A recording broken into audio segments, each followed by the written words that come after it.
A todos. Hoje nós vamos estudar direitos políticos. Podemos definir direitos políticos como sendo o conjunto de meios que viabilizam a participação popular na vida política do país. Os direitos políticos estão capitulados no artigo 14, que diz assim: a soberania popular será exercida pelo sufrágio universal e pelo voto direto e secreto, com valor igual para todos e nos termos da lei. É importante aqui nós enfatizarmos que o sufrágio universal no Brasil, ele surgiu com o advento da Constituição de 1891. Haja vista que a primeira Constituição brasileira, que foi a Constituição de 1824, o sufrágio não era universal, pois o voto era de acordo com a condição financeira da pessoa, tanto para votar como para ser votado, que era exatamente o voto chamado de censitário. 200 mil réis para ser eleitor e 400 mil réis para ser candidato, anuais, né?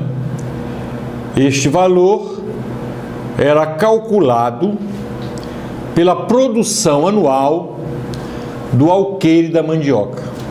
Daí, historicamente, a Constituição de 1824 ter ficado conhecida como a Constituição da Mandioca. Então, com o advento da Constituição de 1891, criou-se o sufrágio universal. Ainda assim, para os maiores de 21 anos do sexo masculino. A mulher não votava, só votava o homem. A mulher adquiriu o direito do voto no Brasil em 1932, através de um decreto do presidente Getúlio Vargas. Por que um decreto? Porque nós ficamos sem Constituição de 1930 até 1934. 1930 foi deposto o presidente Washington Luiz e entra na vida política brasileira o Getúlio Dornelles Vargas, e passou aí 15 anos. Então, quando ele aplicou, com auxílio das Forças Armadas, pode-se dizer um golpe de Estado, ele prometeu que logo o Brasil voltaria à constitucionalidade, voltaria a ter uma Constituição. Mas vejam bem, a Constituição de 1891 cai em 30, mas nós só vamos ter Constituição em 34. Então o Brasil ficou 4 anos sem Constituição. E o que foi que apressou a convocação de uma Assembleia Nacional Constituinte para que se fizesse uma outra Constituição, que foi exatamente a Constituição de 1934. Foi exatamente a chamada Revolução Constitucionalista de 1932, que hoje está fazendo aniversário. Esta revolução foi feita pelos paulistas. O objetivo era fazer com que o Getúlio apressasse a elaboração de uma nova Constituição para o Brasil. Então, a Revolução Constitucionalista, ocorrida em 1932, fez com que, em 1933, o Getúlio Vargas convocasse uma Assembleia Constituinte, que começou a elaborar uma nova Constituição, que foi promulgada no dia 16 de julho de 1934. Bom, muito bem. Mas agora nós vamos nos ater à Constituição atual. Então, lendo o caput do artigo 14, eu disse aos senhores que é através do sufrágio universal que o povo exerce o seu poder político. Nós temos aqui os instrumentos que viabilizam a participação do povo na vida política do país. No inciso 1, nós temos plebiscito. O plebiscito é uma consulta popular que acontece todas as vezes que se pretende fazer uma alteração profunda na política brasileira. Então o povo é chamado e vai, de acordo com a pergunta que lhe é feita, marcar na cédula eleitoral sim ou não. Nós já tivemos um plebiscito em 1961, que foi por ocasião da renúncia do presidente Jânio Quadros, né? Ele renunciou em 61, e aí foi introduzido no Brasil um novo sistema, que foi o sistema parlamentarista, com o objetivo de retirar das mãos do João Goulart, que era o vice-presidente e assumiu a presidência, uma parte do poder.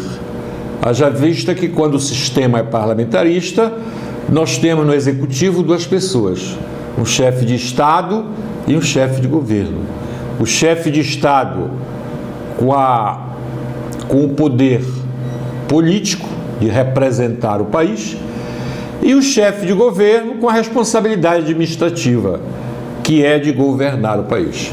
Então, em 61, o Brasil, emergencialmente, adotou o sistema parlamentarista.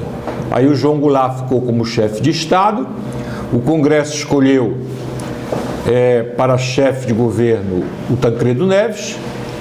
Depois o Tancredo Neves entregou, não quis mais, foi escolhido o seu Mário Brochado da Rocha, que também passou apenas 6 meses, e foi escolhido um outro chefe de governo, que foi o seu Hermes Lima, que levou a condição do parlamentarismo até 63.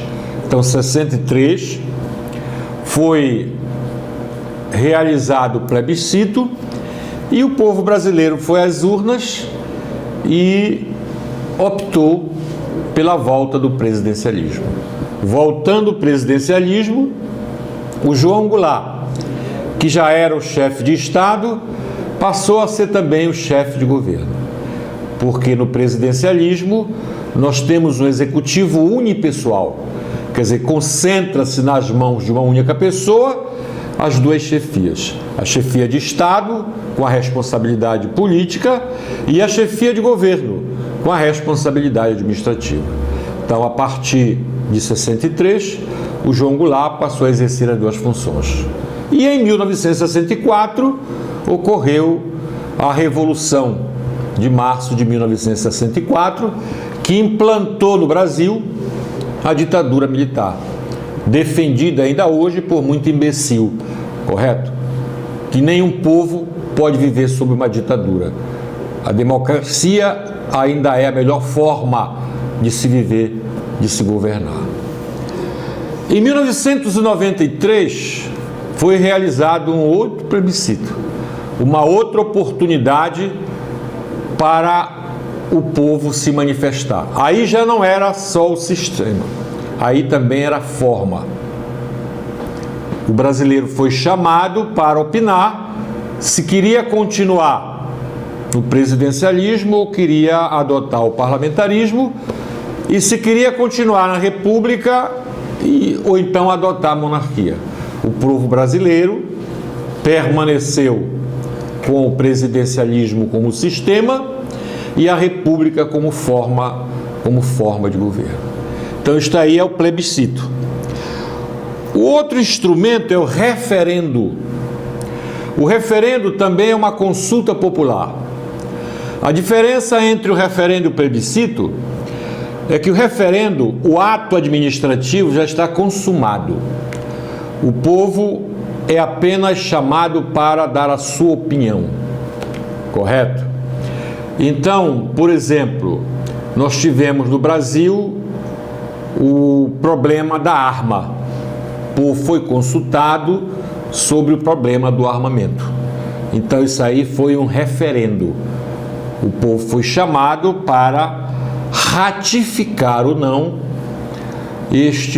esta norma que já existia. O outro instrumento que nós temos aqui é a iniciativa popular.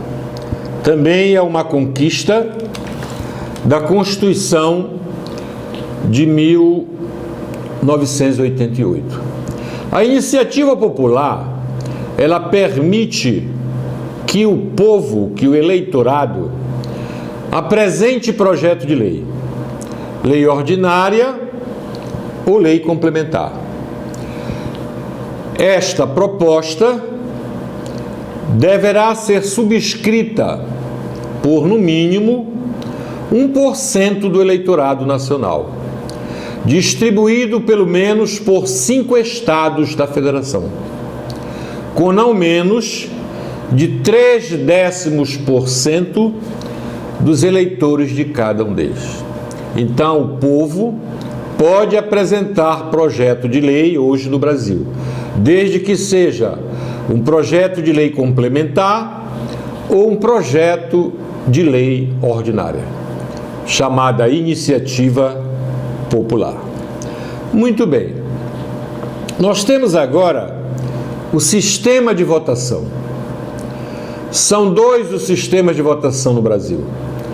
Nós temos o sistema majoritário e temos o sistema proporcional. O sistema majoritário, ele elege o presidente da República, ele elege os governadores de estado, ele elege os prefeitos e ele elege os senadores. Sistema majoritário quer dizer ganha a eleição quem tiver maior número de votos. No Brasil, nós temos uma divisão nesse sistema majoritário. Nós temos o sistema majoritário simples e temos o sistema majoritário absoluto. O sistema majoritário absoluto é aquele aonde há possibilidade de um segundo turno. Quando? Quando o candidato mais votado não alcançar a maioria absoluta dos votos. O que é a maioria absoluta dos votos? É, no mínimo, a metade mais um dos votos válidos. Muito bem. Este sistema majoritário absoluto ocorre na eleição para presidente da República, há possibilidade de um segundo turno. Ocorre na eleição para governador, em que há possibilidade de segundo turno. Ocorre na eleição para prefeito dos municípios com mais de 200 mil eleitores. Então, usa-se o sistema majoritário absoluto para eleição de presidente, para eleição de governador e para eleição de prefeito dos municípios com mais de 200 mil eleitores. E o sistema majoritário simples? O sistema majoritário simples elege os senadores e elege os prefeitos nos municípios com menos de 200 mil eleitores. Então, o senador ganha a eleição quem tiver o maior número de votos. Se tiver um voto a mais, está eleito.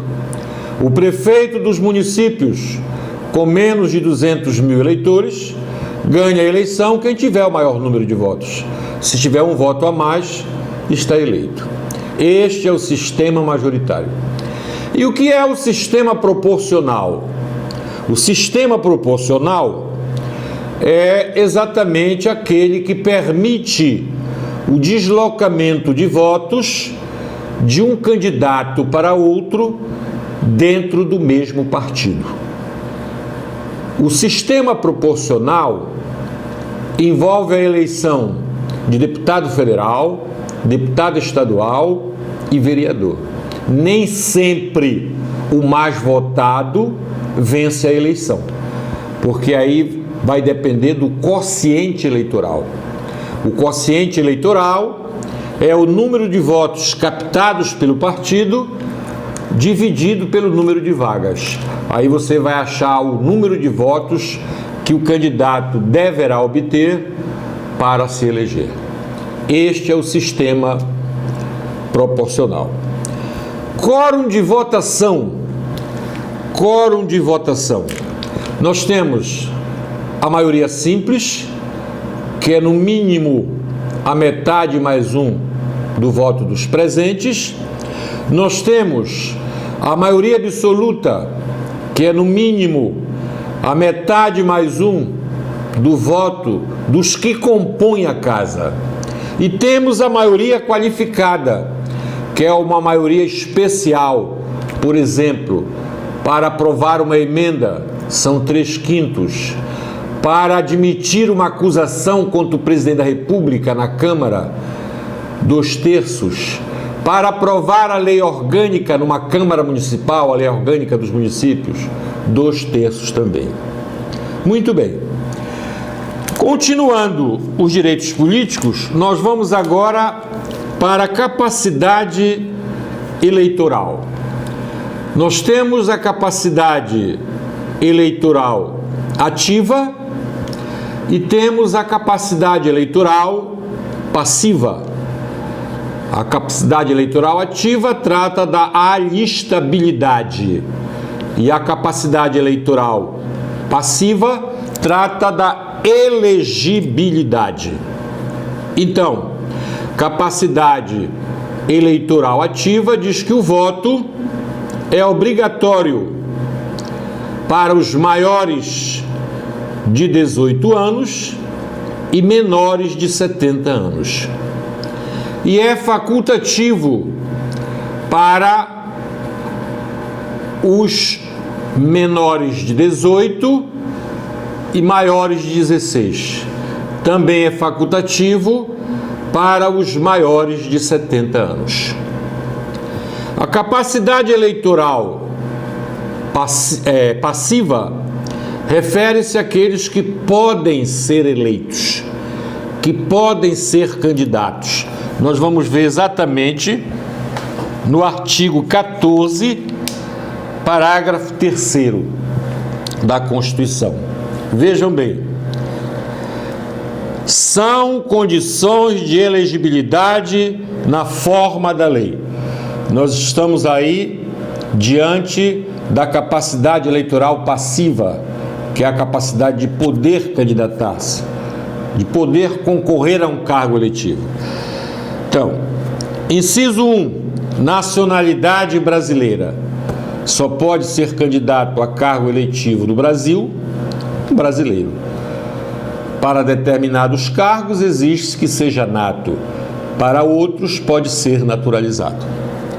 Pleno exercício dos direitos políticos, votar e poder ser votado. No inciso 3, o alistamento eleitoral, claro, tem que ser eleitor.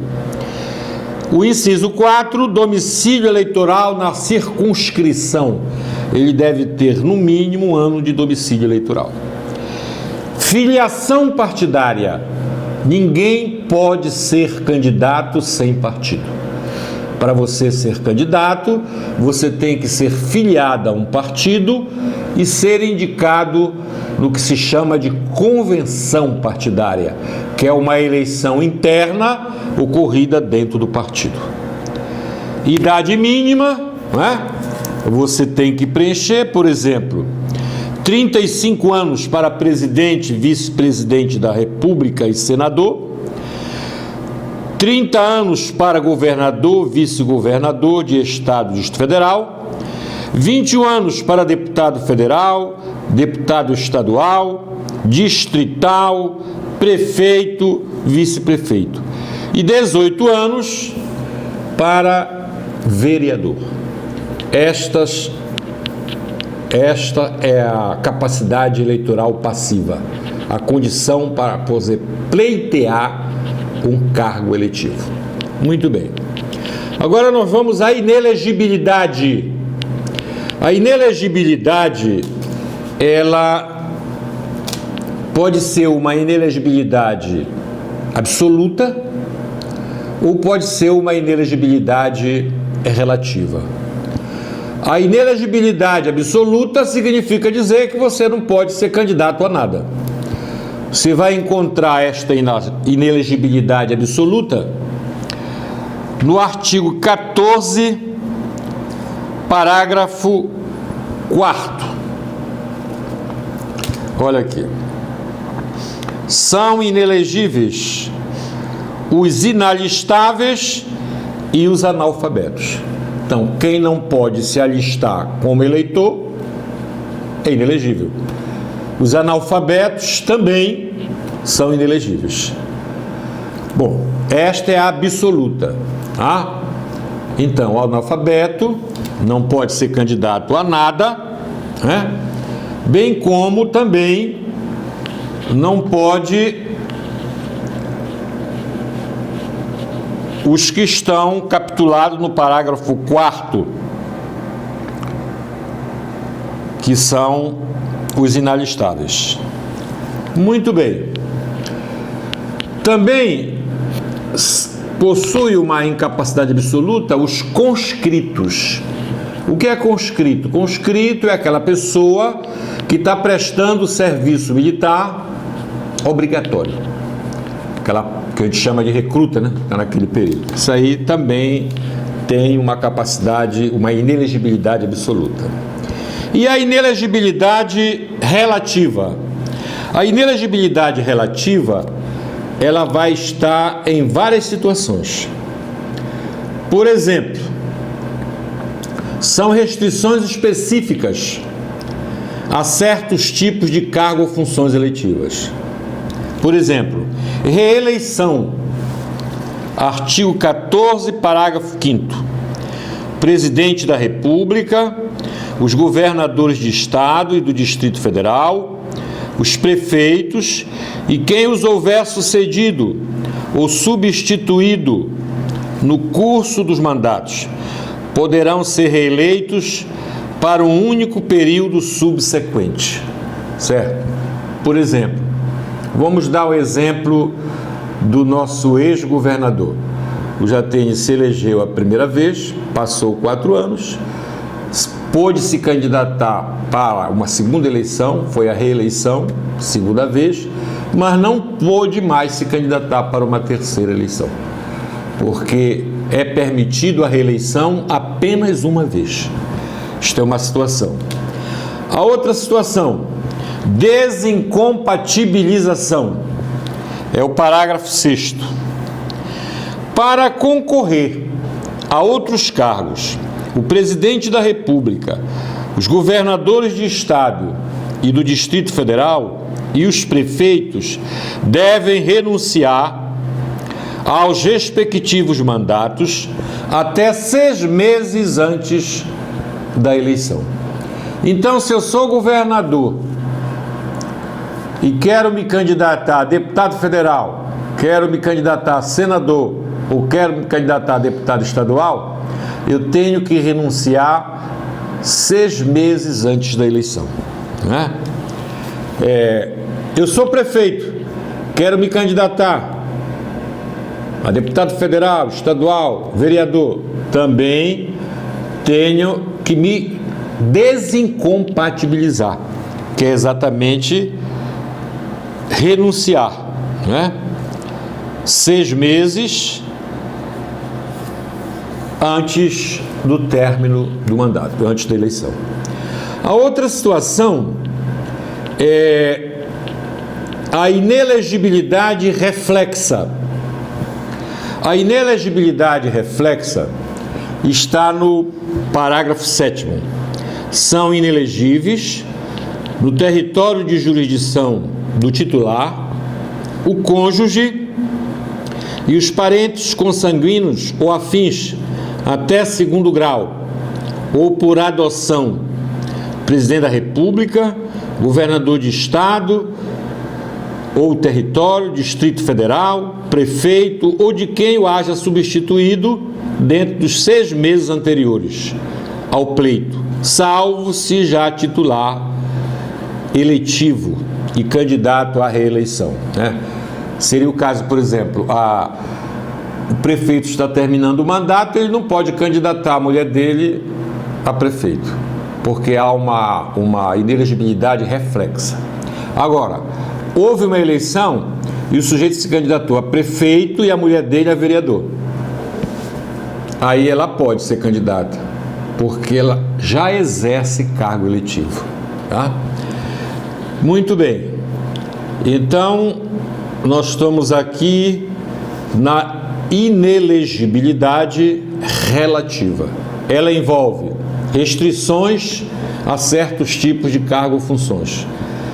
No caso do artigo 14, parágrafo 5º, nós temos o artigo 14, parágrafo 6º, que é a desincompatibilização, e temos o artigo 14, parágrafo 7º, que é a inelegibilidade reflexa, né?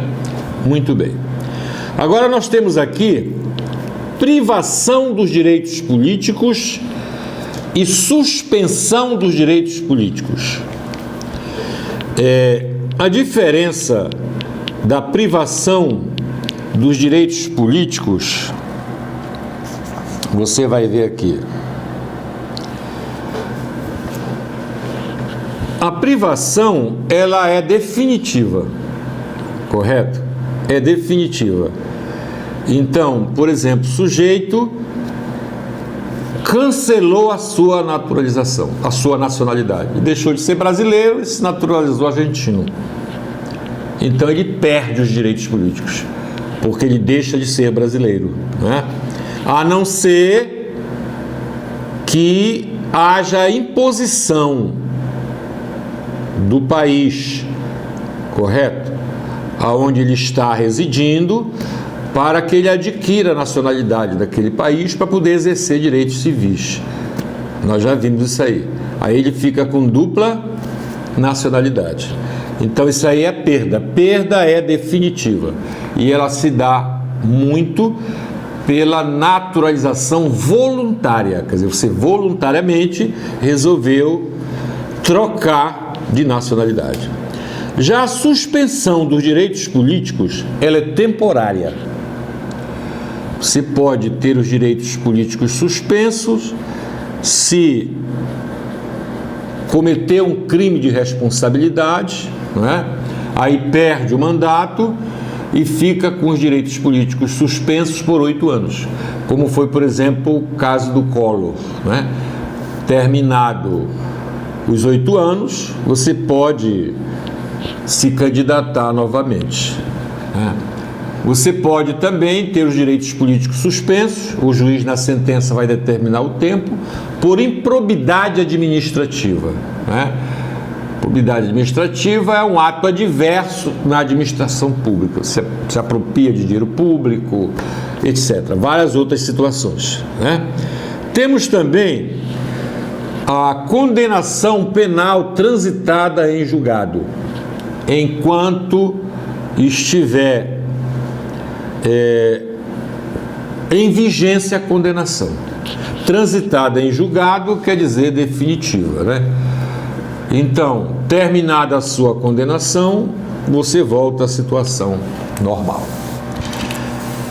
Nós temos aqui o princípio da anterioridade da lei eleitoral. A lei eleitoral, né? Isso aqui é muito importante você observar este artigo que fala, que é o 16. Olha aqui. A lei que alterar o processo eleitoral entrará em vigor na data de sua publicação, não se aplicando à eleição que ocorra até 1 ano da data de sua vigência. Nós tivemos uma situação bem materializada no caso do senador Jader Barbalho. Ele foi eleito no momento em que saiu a lei do ficha limpa e não deixaram ele tomar posse. alegando que ele era atingido pela lei. Só que deixaram de observar aqui o artigo 16, que diz que ela entra em vigor na data de sua publicação, não se aplicando à eleição que ocorra até um ano da data de sua vigência. Então o Jada estava amparado e ele depois, através de um mandado de segurança, ele provou um dispositivo que está bem claro e tomou posse no cargo de senador. Meus amigos, aqui encerra o nosso conteúdo programático. Amanhã tem um exercício em cima disso aí e posteriormente atividades tomando ponto e mais exercícios. Façam o possível de não ficar para o NAS, tá? Estudem para ver se a gente encerra, fica de férias mais cedo. Eu estou morrendo de saudade de vocês. Um forte abraço.